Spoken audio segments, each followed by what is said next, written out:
ओम अस्मद्गुरुभ्यो नमः अस्मत्परमगुरुभ्यो नमः अस्मत्सर्वगुरुभ्यो नमः श्रीमते रामानुजाय नमः अस्मद्गुरुपरम्परायै नमो नमः श्रीशैलेशदयापात्रं धीभक्त्यादिगुणार्णवं यतीन्द्रप्रवणं वन्दे रम्यजामातरं मुनिं लक्ष्मीनाथसमारम्भां नाथयामुनमध्यमाम् अस्मदाचार्यपर्यन्तां वन्दे गुरुपरम्पराम्। यो नित्यमच्युतपदाम्बुजयुग्मरुक्मव्यामोहतस्तदितराणि तृणाय मेने अस्मद्गुरोर्भगवतोऽस्य दयैकसिन्धो रामानुजस्य चरणौ शरणं प्रपद्ये। कासाये विमले दधानमुरसि श्रीयज्ञसूत्रं सितं भाले श्रीसहितोर्ध्वपुण्ड्रतिलकं हस्ते त्रिदण्डं वरम् वेदान्तद्वयसारबोधनशरणं स्वाचार्यभक्तं यतिं वन्दे वैष्णववृन्दभूषणमहं श्रीदेवनारायणं। वाधूलवंशकलसाम्बुधिपूर्णचन्द्रं श्रीश्रीनिवासगुरुवर्यपदाब्जभृङ्गं श्रीवाससूरितनयं विनयोज्वलन्तं श्रीरङ्गदेशिकमहं शरणं प्रपद्ये। यो ब्रह्माणं विदधाति पूर्वं यो वै वेदांश प्रणोति तस्मै तगुंहदेवमात्मबुद्धिप्रकाशं मुमुक्षुर्वै शरणमहं प्रपद्ये। कालिन्दी पुण्यतीरे मुनिजनविभवं दिव्यवृन्दावनाख्ये भक्ताभीष्टप्रदन्तं रघुकुलतिलकं सानुजं शार्ङ्गपाणिं राधाकृष्णाख्यतत्त्वं श्रितजनशरणं भ्राजमानं शुभांगं सीताचित्ताभिरामं भवभयहरणं सन्ततं भावयामि। गोदाविभूषणसुरम्यवराभिधानं वृन्दावनावनिनिधिं करुणैकतानम् अर्चावतारनिखिलेष्वपि यत्प्रधानं तद्रङ्गदेशिकधनं शरणं सराणि। श्रीस्तनाभरणं तेजः श्रीरङ्गेशयमाश्रये चिन्तामणिमिवोद्भान्तम् उत्सङ्गेऽनन्तभोगिनः। देवस्य महिषीं दिव्याम् आदौ गोदाम् उपास्महे यन्मौलिमालिकां प्रीत्या स्वीकरोति स्वयं प्रभुः। वाञ्छाकल्पतरुभ्यश्च कृपासिन्धुभ्य एव च पतितानां पावनेभ्यो वैष्णवेभ्यो नमो नमः। श्रीवैष्णवेभ्यो नमो नमः। श्री गोदारंगमन्नार भगवान की, श्री भाष्यकारमन स्वामी जी महाराज की। श्रीमन्नारायण नारायण नारायण श्रीमन्नारायण गोदा नारायण नारायण नारायण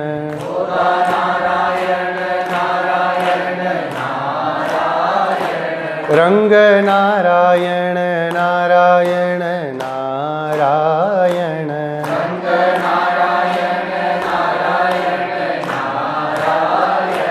वेंकट नारायण नारायण नारायण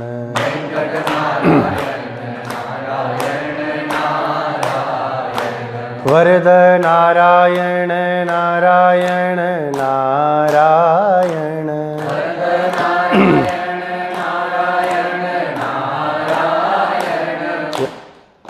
वरद नारायण नारायण नारायण वरद नारायण नारायण नारायण यदुगिरि नारायण नारायण नारायण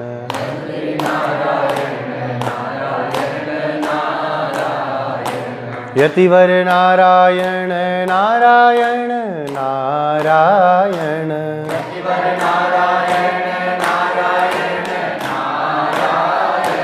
फणिवर नारायण नारायण नारायण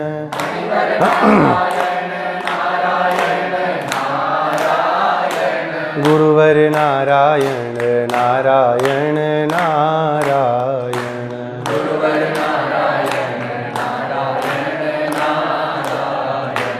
श्रीमन्नारायण नारायण नारायण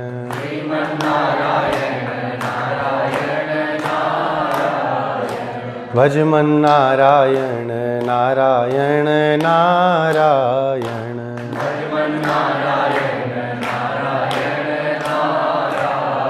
श्री उदारंगमन्नार भगवान की, श्री लक्ष्मीकांत भगवान की, श्री राजाधिराज श्री रघुनाथ जी महाराज की, श्री राधा कृष्ण भगवान की, श्री वृंदावन बिहारी लाल की, श्री यमुना महारानी की, श्री गिरिराज महाराज की, तिरुप्पावे दिव्य प्रबंध की, श्री भाष्यकार रामानु स्वामी जी महाराज की, समस्त पूर्वाचार्य आलवारों की, पूज्यपाद श्री रंगदेशिक स्वामी जी महाराज की, श्रीमान श्री स्वामी जी महाराज की, समस्त श्री वैष्णव भागवत संगोष्ठी की, श्री हनुमान जी महाराज की, श्री गौ माता की, सत्य सनातन वैदिक धर्म की, अखंड भारत वर्ष की जय जय श्रीमन्नारायण, जय जय श्री भाष्यकार। अखिल हे प्रत्यनीक कल्याण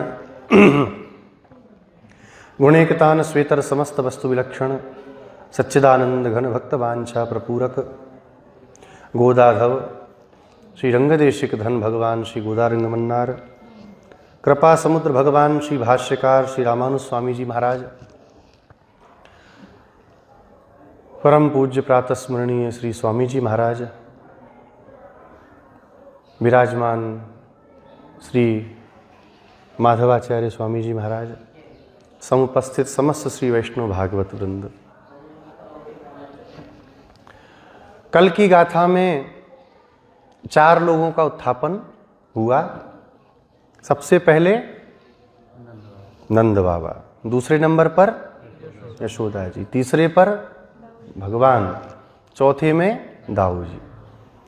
दाऊ जी ने क्या बताया? परमाचार्य हैं तो दाऊ जी ने बताया कि बिना श्री जी की कृपा के भगवान किसी पर कृपा नहीं करते। पुरस्कार भूता जो श्री जी हैं उनकी कृपा जब तक जीव पर नहीं होगी, जब तक श्री किशोरी जी के नेत्र का विषय हम नहीं बनेंगे, कटाक्ष का विषय हम नहीं बनेंगे, तब तक भगवान मिलने वाले नहीं हैं। महाराष्ट्र में भी यही प्रसंग हुआ कि नहीं हुआ? गोपियों को भगवान मिल गए लेकिन किसी कारण से भगवान छोड़ के चले गए। प्रशमाय प्रसादाय तत्रैवांतर भीयत, भगवान चले गए क्योंकि भगवान बताते हैं इस चरित्र के द्वारा कि बिना श्री जी की कृपा के मैं नहीं मिलता। फिर मिले कब? जब सब गोपियों को यमुना के पुलिन पर श्री किशोरी जी का दर्शन प्राप्त हुआ। जब किशोरी जी सखियों को मिली तो फिर गोपी गीत गा करके भगवान तासाम आविर्भूत छौरी स्मयमान मुखाम्बुजः पीताम्बरधर सृग्वी साक्षान मन्मथ मन्मथः, मंद मंद मुस्कुराते हुए, पान का बीड़ा चबाते हुए, मुरली को हाथ में पकड़ के कमर के ऊपर हाथ को रखे पीताम्बरधारी भगवान, कामदेव के मन को भी मथने वाले प्रभु वहां पर प्रकट हो गए। कब? जब श्री जी की कृपा हुई। मत्प्राप्तिम प्रतिजंतूनाम संसारे पततामधः लक्ष्मी ही पुरुषकारत्वे निर्दिष्टा परमर्षिभिः ममापि च मतम हेता नान्यथा लक्षणम भवेत। पांचरात्र शास्त्र में भगवान का वचन है, प्रत्येक जंतु को मेरी प्राप्ति के लिए श्री का पुरस्कार अपेक्षित है। जब तक श्री जी का पुरस्कार नहीं मिलेगा, पुरस्कार माने बताए ना सिफारिश, वो नहीं मिलेगी, तब तक भगवान किसी को मिलने वाले नहीं हैं, नहीं हैं, नहीं हैं। तो अब श्री बलभद्र जी परमाचार्य के द्वारा पुरस्कार वैभव रूपा श्री जी की शरण में गोदाम्बा जी को सखियों के साथ भेजा गया। ये आईं और आकर के बड़े प्रेम से जगा रही हैं।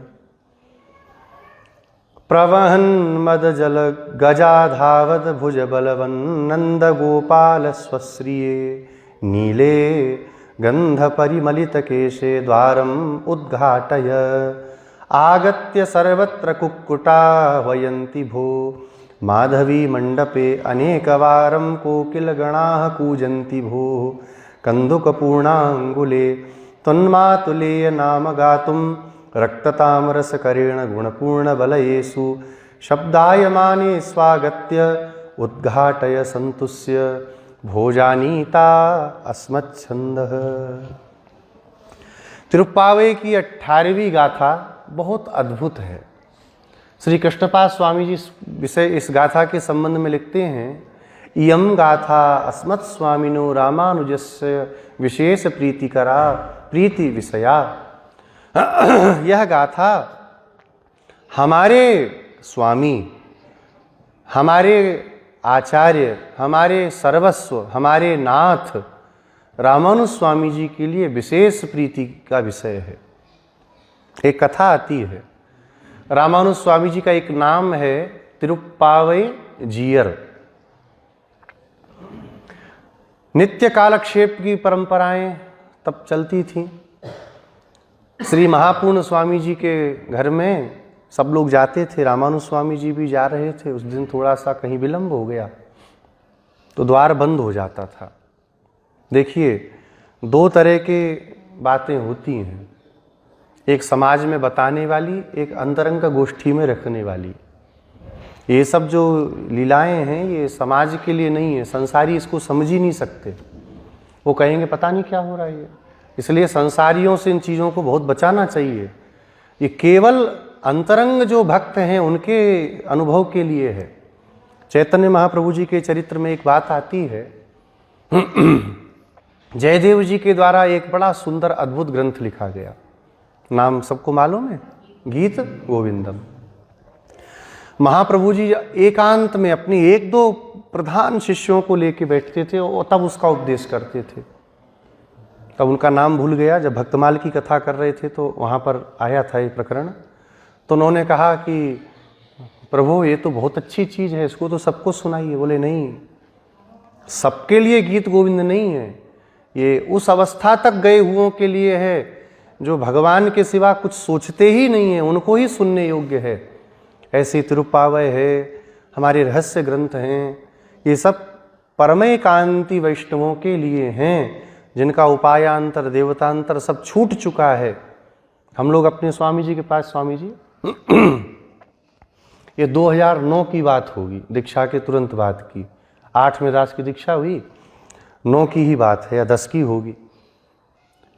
प्रातःकाल स्वामी जी श्री मुक्षुप पढ़ी और सायंकाल को श्री वचन भूषण पढ़ाते थे। तो जो कोठी है स्वामी जी की, उसमें बुला करके सब लोग जो 10-15 लोग रहते थे, दरवाज़ा बंद हो जाता था। 1 घंटा कोई आओ कोई जाओ, खोला नहीं जाता था। स्वामी जी कहते कूड़े कचड़े के लिए नहीं होती ये सब चीज़ें, ये सब क्या समझेंगे संसारी लोग इन चीज़ों को। ऐसे पूर्व समय में रहस्य ग्रंथों को बहुत सुरक्षित रखा जाता था क्योंकि रहस्य है। अब जिसको दूध ही नहीं पता वो मक्खन का महात्म्य क्या जानेगा। भाई इसको जमाते हैं, फिर मथा जाता तब मक्खन, क्या पता उससे। दृष्टांत एक बड़ा सुंदर देते हैं आचार्य लोग। एक व्यक्ति ने देखा, संसारियों की बात है, देखा एक जने खूब मथ रहे थे, मठा, मक्खन निकलता जा रहा, रखते जा रहे। बोले बड़ा अच्छा निकल रहा है, बोले थोड़ा सा देंगे, यहाँ लो। वो चखा, बड़ा अच्छा लगा। अब पूछा नहीं उससे कि क्या कर रहे थे। बोला अब हम भी निकालेंगे। तो बोला हमारा कितनी देर में निकल जाता। बोले बस मुश्किल से आधा 1 घंटा कस के मथोगे तो ठीक है। 3 दिन तक मथता रहा, इतना भी मक्खन नहीं आया। वो जो रही थी जिससे मथ रहा था उसी को लेकर पहुंच गया कि हमको बेवकूफ़ बनाते हैं, उसमें तुमने कुछ डाला था। बोले नहीं नहीं ऐसे निकलता ही है। बोले दिखाओ, अच्छा तुम कहाँ क्या मथ रहे थे। ले गया, दिखाया, देखा तो चूने के पानी को मथ रहा था। अब चूने के पानी को मथने से भला मक्खन निकलेगा। तो जो लोग बिना सोचे, बिना जाने, बिना आचार्य परंपरा के करते हैं वो चूने का पानी मथते हैं, उसमें मक्खन भगवान का प्रेम कभी मिलने वाला नहीं। मथते रहो बैठे बैठे नादिकाल तक। ये रहस्य है। रामानुज स्वामी जी नित्य जाते थे तो उस दिन द्वार बंद हो गया। द्वार बंद हुआ तो उन्होंने आवाज लगाई खोलने के लिए। तो महापूर्ण स्वामी जी की पुत्री वो भागती हुई आई कि भैया की आवाज आ रही है। तो जाकर के उन्होंने द्वार को खोला। द्वार को खोला महापूर्ण स्वामी जी ने, रामानुज स्वामी जी ने अपनी बहन को जब देखा तो वहीं पे मूर्छित होकर डंड वंड लेके गिर पड़े, चिल्ला पड़ी, पिताजी पिताजी क्या हुआ? अरे भैया गिर गए, मूर्छित हो गए। देखा तो अपनी पुत्री को गौर से देखा, समझ गए। तो उठा करके बोले 18वीं गाथा का अनुसंधान कर रहे थे क्या? तो रामानुज स्वामी जी बोले जी, मुझे वो गाथा बड़ी प्रिय है, मैं उसी का अनुसंधान करता था। और तब तक ये अतुला यहाँ पर आईं और इनके हाथ में भी एक गेंद थी। तो उस गेंद को देख करके मुझे लगा कि साक्षात नीला देवी ने आकर के द्वारों को खोल दिया। इतनी ये विशेष गाथा है। अब यहाँ पर सबसे पहले नीला देवी का उत्थापन करने जा रही हैं। तो इनके पिता का गोत्र नहीं बोलती, कुल नहीं बोलती, नीला भी नहीं बोल रही हैं। जैसे सीता जी से कोई पूछे कौन हो, तो कहती है मैं तो दशरथ जी की पुत्र वधू हूँ। अपने ससुर का नाम बताने में आनंद आता है। ऐसे ही इनको कहती हैं प्रवहन मद जल गज अधावत भुजबल वन नंद गोपाल स्वश्रिये। दो बातें हैं। प्रवहन मदजल गज, जिस गज के सिर से मद बह रहा है, जल के समान मद का रिसाव हो रहा है, इतना जो बलशाली गज है, ऐसे गज के समान बलशाली अथवा ऐसे गज के स्वामी, ऐसे गज को भी अपने वश में करने वाले ऐसे महान वीर, अधावत भुजबलवत नंद गोपाल। अधावत, युद्ध को देख करके पीछे न हटने वाले, युद्ध में अपलायन करने वाले, पलायन न करने वाले। युद्ध देख करके कई लोग क्या करते हैं, पीछे डींग हाँकते हैं, युद्ध आता है तो पीछे पीठ दिखा के भाग जाते हैं। ऐसे नहीं, सामने मृत्यु भी खड़ी हो जाए। जैसे राम जी कहते हैं ना रामचरितमानस में परशुराम जी से कि आपको ब्राह्मण देख करके हम प्रणाम कर रहे हैं, हम आपको ब्राह्मण देख करके बार बार निवेदन कर रहे हैं, तो इसका मतलब ये नहीं हम आपसे डर रहे हैं। हम जिस रघुवंश से आते हैं, अगर एक बार काल भी हमारे सामने खड़ा हो जाए तो हम रघुवंशी पीठ नहीं दिखाते।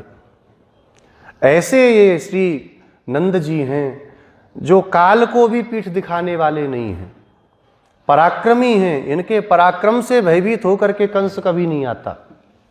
गोकुल क्यों नहीं आता कंस? क्योंकि नंद जी के पराक्रम को जानता है, कितने पराक्रमी हैं, इसलिए कभी आता नहीं है।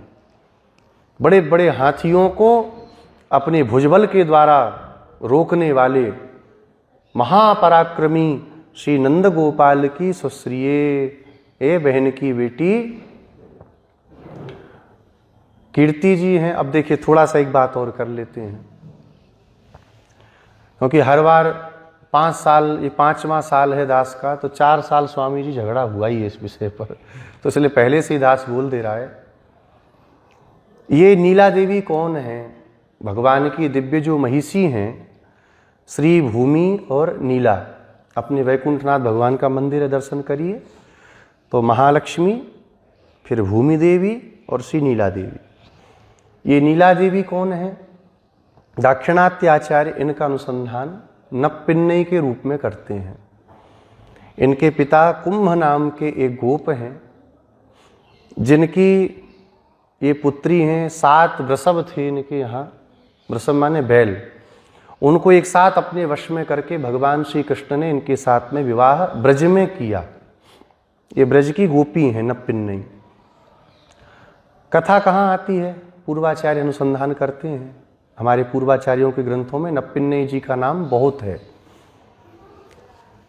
हरिवंश पुराण में, अब यहाँ के पाठ में तो कहीं नहीं है, दाक्षिणात्य पाठ में कहीं पर उनका वर्णन आता है। वो दास ने देखा नहीं, आचार्य लोग बतलाते हैं। नप्पिन्नई के रूप में इनका वर्णन करते हैं दाक्षिणात्य आचार्य। उत्तर के आचार्य इन नीला देवी को ही साक्षात श्री जी के रूप में मानते हैं, श्री राधा रानी के रूप में मानते हैं। विवाद वाली कोई बात इसमें नहीं है, एक ही तत्व है। आपको एक दिन और भी बताया था, चाहे सीता जी हों, चाहे राधा रानी हों, चाहे रुक्मिणी जी हों, सब एक ही तत्व है। जिसको जैसा अनुसंधान प्राप्त हो अनुसंधान करना चाहिए, झगड़ा नहीं करना चाहिए।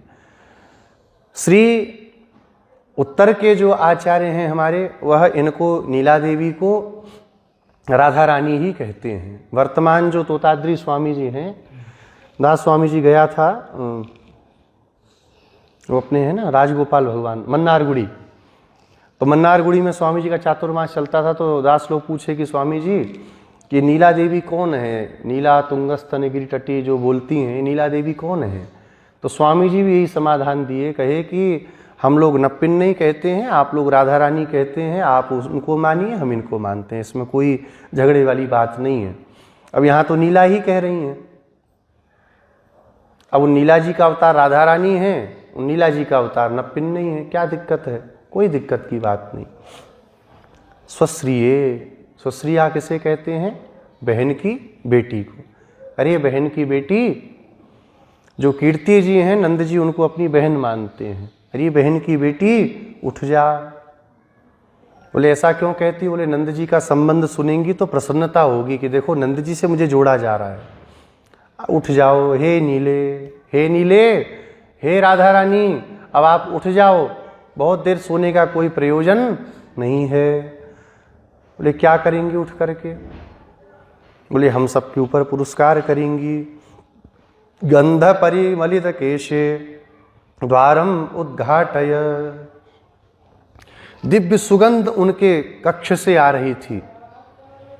उस सुगंध को सूंघ करके प्रसन्न होकर के नीला जी ने कहा, श्री गोदा जी ने कहा, सुगंध से, गंध के द्वारा जिनके केशों से दिव्य सुगंध निकल रही है, भगवान श्याम सुंदर ने कल रात में ही हम जान गई हैं अपने करकमल का स्पर्श आपके बालों के लिए किया है। कोई तेल लगाने की जरूरत नहीं है, भगवान का करकमल ही पर्याप्त है, जहां लग जाए वहीं सुगंध आने लगती है। दिव्य सुगंध से आपके केस जो हैं भर रहे हैं, और वह सुगंध अब उन केसों से निकल करके द्वारों के छिद्र से बाहर भी आ रही है। ऐसी सुगंध वाले केशों वाली हे नीला देवी, हे राधा जी, आप अपने द्वार को खोल दीजिए, कृपा करिए, द्वार को खोल करके हम सबको अपना दर्शन दे दीजिए। अंदर से श्री जी ने कहा, अरे गोदा, आप सबको भ्रम हो रखा है, अभी तो मध्य रात्रि है, सबके सोने का समय है, आप भी सो, मैं भी सो रही हूं, सुबह होगा तो द्वार खोल करके मैं बाहर आऊंगी। ठंड का समय है, भी ठंड लग जाए, छींक होगी फिर, इसलिए अच्छा है घर में जाओ अपने अपने। कहा नहीं, सुबह हो गई है। कैसे हो गई? तो कहती हैं, आगत्य सर्वत्र कुक्कुटा होयंती भो। अरे सुंदर सुंदर मुर्गे आकर के और शब्द कर रहे हैं। क्या इन मुर्गों का बोलना प्रातः काल का सूचक नहीं है? सब मुर्गे बोल रहे हैं, मुर्गे सुबह जगाते हैं। अंदर से श्री जी कहती हैं, हाँ ये सब याम कुक्कुट हैं, ये हर 3-3 घंटे में बोलते रहते हैं। किसी किसी को बीमारी लग जाए ना तो वो भी बोलता ही रहता है, ऐसे ये भी हैं सब, ये दिन भर बोलते रहते हैं। कब बोलने लगेंगे? कब रात में ही कुछ कुछ बोलने लगेंगे। तो ऐसों का, याम कुक्कुटों का बोलना प्रातःकाल का सूचक थोड़ी बन जाएगा। इसलिए और कोई अगर तुम्हारे पास में प्रातःकाल का सूचक कोई वाक्य हो तो मुझे सुनाओ, तो मैं विचार करके फिर द्वार खोलूंगी। काच्छा माधवी मंडपे अनेक वारम कोकिल गणा कूजंती भो। आपका जो माधवी मंडप है, जहाँ पर आप श्री श्याम सुंदर के साथ में विचरण करती हो, बड़ा सुंदर आपका बगीचा है, जिस बगीचे को देख करके बड़े बड़े देवता भी ललचाते हैं कि ऐसा भी सौंदर्य किसी बाग में हो सकता है। नंदन वन की शोभा को भी परास्त करने वाला आपका जो सुंदर यह माधवी मंडप है, बगीचे के मध्य में ये जो मंडप है, इसमें अनेक बार कोकिल, कोकिल माने कोयलें आकर के कूक रही हैं। क्या इन कोयलों का कूकना प्रातः काल का सूचक नहीं है? ये कोयल कब कूकेगी? सुबेरे सुबेरे कूकेगी कि नहीं? किशोरी जी कहती हैं, जब हम सब नृत्य करने के लिए, रास करने के लिए श्याम सुंदर के साथ जाती हैं, ये सब वहाँ पे गीत गाने कोयलें आती हैं, तो ये सब रात भर रियाज करती हैं, दिन भर वहाँ पे उनको सुनाती हैं। तो उनके रियाज का समय है, वो कोई रियाज कर रहा हो, अब संगीत वाले होते हैं कई लोग, और रात में 2 बजे बैठ जाते सारे गामा पाधानीसा करने, तो उनका पाधानीसा करने थोड़ी दिन हो जाता है, रात तो रात ही रहती है। और दूसरी बात, ये सब बेचारे सो रहे थे, अब तुम तो इनका शब्द समझ नहीं पाती हो, और मैं समझती हूँ इनका शब्द क्या है। क्या शब्द है? माता कैकेयी के पिताजी को भी ये वरदान मिला था एक ऋषि के द्वारा कि पक्षियों के, जानवरों के शब्द को आप जान सकोगे। ये कह रही हैं कि ये सब रात में हमें जगा रही हैं आकर के, इनको भगाइए और हमको सोने दीजिए, आप भी सो जाइए। जब सुना तो सखियों ने कहा कि ये तो लगता है पक्का सोने के मूड में है, खोलेंगी ओलेंगी नहीं। कहा खोलना तो पड़ेगा, देखें क्या हो रहा है। धीरे से अंदर की तरफ छोटा सा जो दरार थी दरवाजे की, उससे झांक करके देखा तो सुंदर एक हाथ में गेंद को लेकर के किशोरी जी सो रही हैं। कंदुक पूर्णांगुले, सुंदर हाथ में एक गेंद लेकर के सो रही। ये गेंद क्या है? यह ब्रह्मांड ही गेंद है जो श्री जी के क्रीड़ा के लिए भगवान ने प्रकट किया है। भगवान ने इस गेंद को क्यों प्रकट किया? श्री जी की क्रीड़ा के लिए। इतना अनंत कोटि ब्रह्मांडों को क्यों बनाया? बोले बस उनके खेल के खिलौने के लिए बना दिया कि वो देख के प्रसन्न होंगी, संसार को देख करके उनको प्रसन्नता होगी। कितना विचित्र संसार है, कैसे लोग आपका नाम पुकार रहे हैं, कैसे आपको लोग पुकार रहे हैं, ये देख करके उनको प्रसन्नता होगी। और ये लीला गेंद है, लीला के लिए गेंद हाथ में ली हुई है। कैसे? बोले श्याम सुंदर में और श्री जी में इस गेंद को लेकर के खेल होता है। बोले जो जीतेगा, हारने वाला उसकी सब बात मानेगा। कहे ठीक है। अब गेंद का खेल हुआ सखियों के मध्य में। अब सखियां तो भगवान को जिता ही नहीं सकती कभी। भगवान हार गए, श्री जी जीत गईं, तो गेंद को भी ले लिया और गेंद के साथ खेलने वाले को भी अपने वश में करके रख लिया। एक हाथ में गेंद है और एक हाथ में गेंद से खेलने वाले श्याम सुंदर इनके वश में हैं। ये जिसके साथ चाहेंगी उनका संबंध करा देंगी। वही पुरस्कार वह हो, यही है ना कि बिना किसी बात के आपको स्वीकार करना पड़ेगा।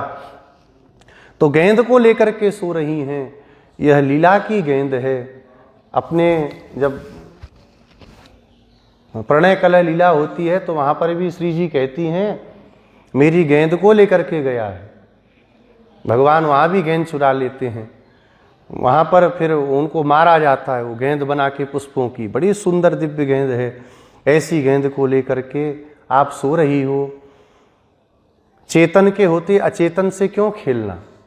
एक तात्पर्य यह भी है, जब हम चेतन आपसे खेलने के लिए आपके पास आ गई हैं, आप हमें अपनी क्रीड़ा की वस्तु बना लीजिए, इस अचेतन को छोड़ दीजिए और आप हमारे साथ में खेलिए। एक तात्पर्य यह है।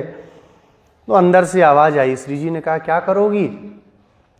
मातुलेय नाम गातुम रक्ततामरसकरेण गुणपूर्ण बलयेषु शब्दायमानेषु आगत्य उद्घाटय संतुष्य। आपके मामा के बेटे का नाम लेंगी, आपके मामा के बेटे का खूब प्रेम से नाम गाएंगी, तो आपको भी प्रसन्नता होगी। भगवान का, श्री जी का अलग ही स्वभाव है। भगवान अपना नाम लेने से प्रसन्न नहीं होते। किसका नाम लेने से प्रसन्न होते हैं? श्री जी का नाम लेने से। श्री जी किसका नाम लेने से प्रसन्न होती हैं? बोले भगवान का नाम लेने से प्रसन्न होती हैं। इसलिए भक्तों को क्या करना चाहिए? बोले दोनों तरफ, दोनों सरकारों को जोड़ करके अपना काम बनाना चाहिए। तो युगल नाम का ही जप करना चाहिए। राधा राधा राधा हम कहें तो श्री राधा नाम का प्रभाव हमसे झेला नहीं जाएगा। कृष्ण कृष्ण कृष्ण कहें तो उस नाम की मादकता हमसे झेली नहीं जाएगी। जब राधा कृष्ण राधे कृष्ण सीताराम सीताराम सीताराम श्रीमन्नारायण ये कहेंगे तो दोनों तरफ मामला बैलेंस रहेगा, दोनों तरफ से दोनों की कृपा बनी रहेगी। विभीषण ने दोनों के नाम का आश्रय लिया कि नहीं लिया? ये बात कई बार बताई गई। शूर्पणखा केवल भगवान का आश्रय ले रही है, श्री जी से विरोध कर रही है, नाक कान कटे। रावण केवल श्री जी का आश्रय ले रहा है, भगवान का विरोध कर रहा है, सब नाश हो गया। विभीषण दोनों का आश्रय लिए, जिसके कारण आज तक आनंद से लंका का राज्य कर रहे हैं। इसीलिए समस्त श्री वैष्णव संप्रदायों में, सभी वैष्णवों में युगल नाम का ही महात्म्य आचार्य लोग बारंबार कहते हैं। बिना श्री जी के भगवान की भी पूर्णता नहीं है। वेंकटेश भगवान श्री जी साथ नहीं थी, कितना कष्ट उठाए, कितना झगड़ा लड़ाई होता रहा। कभी उनको त्रिशूल पकड़ा दिया, डमरू पकड़ा देते, वो बताओ त्रिशूल डमरू लेके खड़े हो जाते, फिर वैष्णव जाते, वो हटा करके संग चक्र पकड़ाते। वो तो रामानुज स्वामी जी गए, बाद में उनका स्वरूप प्रकट किया, तो कहा ये इतना उपद्रव क्यों हो रहा है? बोले क्योंकि श्री जी साथ में नहीं है। तो वक्षस्थल पर भगवान के श्री जी को विराजमान किया। जो तिरुपति बालाजी में श्री जी हैं, वो रामानुज स्वामी जी के द्वारा विराजमान हैं। तो रामानुज स्वामी जी वेंकटेश भगवान के ससुर भी हो गए। दो संबंध है भगवान से उनके, वेंकटेश भगवान से। एक संबंध क्या है? आचार्य और शिष्य का संबंध। दूसरा क्या है? जमाई राजा और ससुर जी का संबंध। दो संबंध है रामानुज स्वामी जी के। अब हम लोग उनके बेटा हैं, तो अगर ऐसा कहें कि वेंकटेश भगवान हमारे जीजा जी हैं, तो इसमें भी कोई बुराई नहीं है। जीजा जी बन जाए तो क्या बुराई है, जीजा तो और काम करेंगे। हाँ, बड़ा अच्छा भाव देखो, अभी अभी बैठे बैठे आया। अब की बार जाएंगे तो जीजा से तो मांगा जाता है, तो अब कहेंगे आप तो हमारे जीजा जी हैं, हम सब साले हैं आपके, कृपा करिए। भगवान संबंधों को बहुत मानते हैं। कोई संबंध देखिए जोड़ लीजिए। रासपंचाध्यायी में सुखदेव जी कहते हैं ना, कामम क्रोधम भयम स्नेहम ऐक्यम सौहृदम एवच।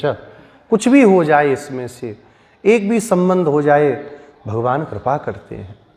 एक हमारे गुरुजी कथा सुनाते थे।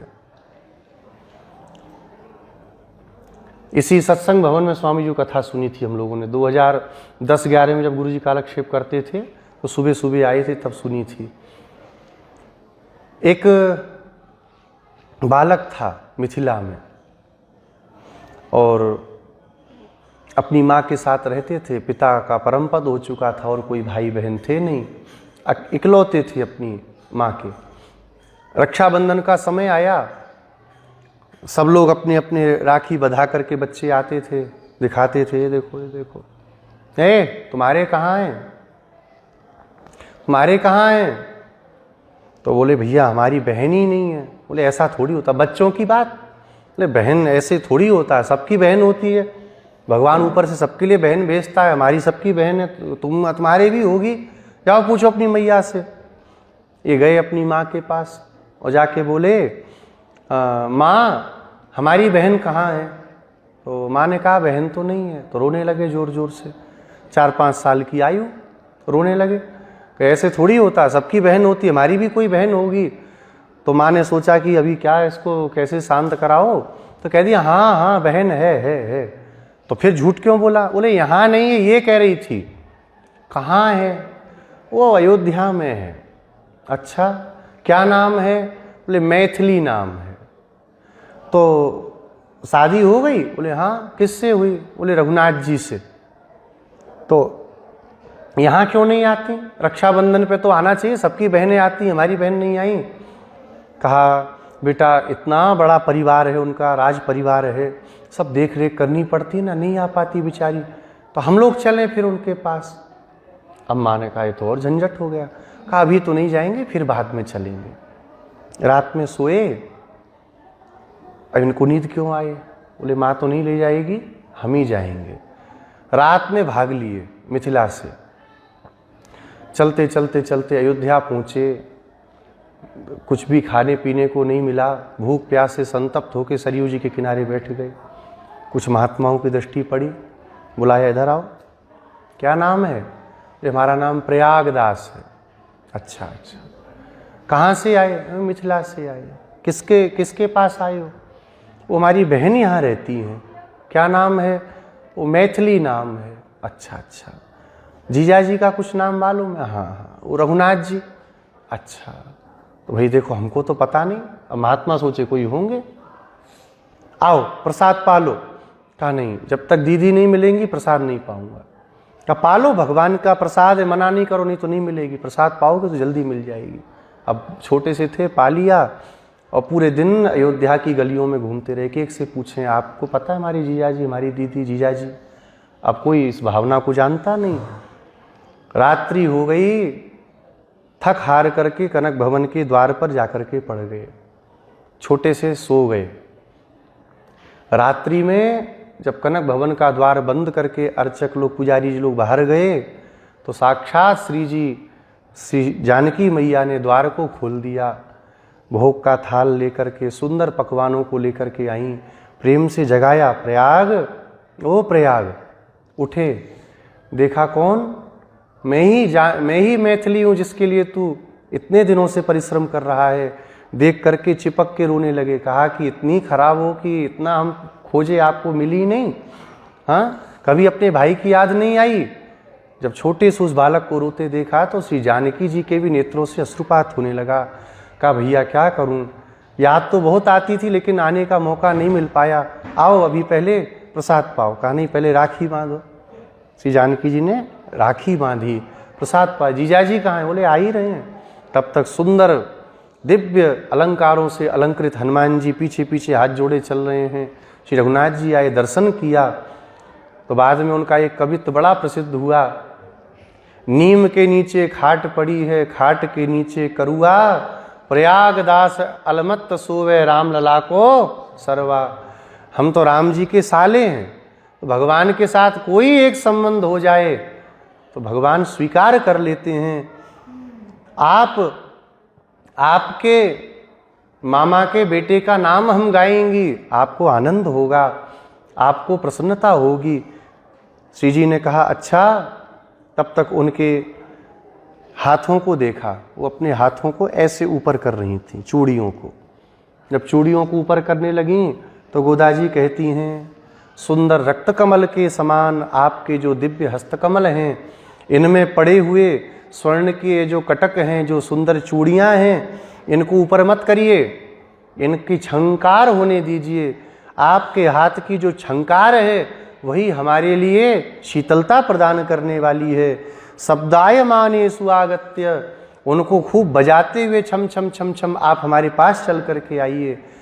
जब इन शब्दों को हम सुनती हैं तो भगवान श्री कृष्ण का जो विरह हृदय में है वह दूर होता है कि साक्षात किशोरी जी के नूपुर बज रहे हैं, उनके हाथ की चूड़ियां बज रही हैं, अर्थात कृपा करने के लिए सरकार चल दी हैं। आपके आगमन की सूचना हमें मिल रही है इनके बजने से, तो इनको बजने दीजिए, इनके बजने से ही हमारा कल्याण होगा। आप आगत्य उद्घाटय संतुष्य, प्रसन्न होकर के आइए और द्वार को खोल दीजिए, जिससे हम सब भी प्रसन्न हो जावें। और हमारी प्रसन्नता पर आपकी प्रसन्नता है। जीव रोवे तो क्या भगवान और श्री जी प्रसन्न होंगे? बोले भगवान एक बार कठोर हो सकते हैं, वो तो कह दें कि नालायक है, अपना कर्म भोग रहा है, पर श्री जी ऐसी नहीं है। इसीलिए शब्द विदेशों में एक अलग सन्निधि श्री जी की रहती है। वो कृपा करने के लिए बैठी हैं कि वहाँ पर अगर नाराज होंगे तो यहाँ आ जाओ, यहाँ से अंदर ले चलिए। कृपा करने के लिए ही इनका अवतार हुआ है। तो अपने इन सुंदर चूड़ियों को बजने दीजिए और आकर के द्वार को स्वयं खोल दीजिए। कहा तुम ही खोल के आ जाओ ना अंदर, क्या देरी है? कहा हम आ तो जाएं, लेकिन फिर कोई उपाय तो हमारे द्वारा हो गया ना। हम आपकी प्राप्ति में, प्रियतम की प्राप्ति में किसी उपाय का आश्रय लेने वाली नहीं है। किसी आश्रय को हम अपना नहीं मानती। कुछ लोग कहेंगे कि कर्म के द्वारा भगवान प्राप्त होते हैं, कुछ कहेंगे कि ज्ञान के द्वारा, कुछ कहते हैं भक्ति के द्वारा। हम किसी आश्रय को नहीं रखती। हमारा आश्रय आपकी कृपा है, आपकी करुणा है। जैसे बिल्ली का बच्चा पड़ा रहता है, बिल्ली उसको दांत में दबा के लेकर के जाती है। ऐसे जैसे छोटे छोटे चिड़िया के जो बच्चे होते हैं, अंडे से निकलते हैं तो कुछ करते नहीं हैं, चिड़िया खुद लेकर के मुंह में आती है, उनका मुंह खोल के उसमें डालती है अंदर।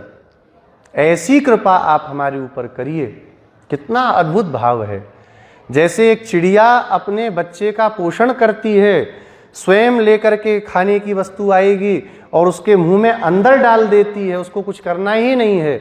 ऐसे हम भी अब कुछ नहीं करना चाहते, क्योंकि अनादिकाल से कर्मयोग में लगे, कर्मयोग को ढंग से न समझ पाने के कारण कहीं और ही निकल गए, ज्ञान योग में लगे कहीं और ही निकल गए, भक्ति योग में लगे कहीं और ही निकल गए। तो अब क्या करना है क्या नहीं करना ये हम नहीं जानते। अर्जुन के समान हमारी गति है। शिष्यस्ते हम शाधिमाम त्वाम प्रपन्नम, मुझे कुछ भी समझ में नहीं आ रहा। कार्पण्य दोषोपहत स्वभाव पृच्छामि त्वाम धर्म सम्मूढ़ चेता यच्छ्रेयः स्यात् निश्चितम ब्रूहि तन्मे शिष्यस्ते हम शाधिमाम त्वाम प्रपन्नम। बहुत तो पहले पंडिताई झाड़ी एक अध्याय अर्जुन ने अपनी पंडिताई भगवान को दिखानी चाहिए। हम लोग भी दिखाते हैं ना, भगवान के आगे स्तुति करके फिर बताते हैं भगवान आप ऐसा करो ऐसा करो, अपनी पंडिताई झाड़ देते हैं।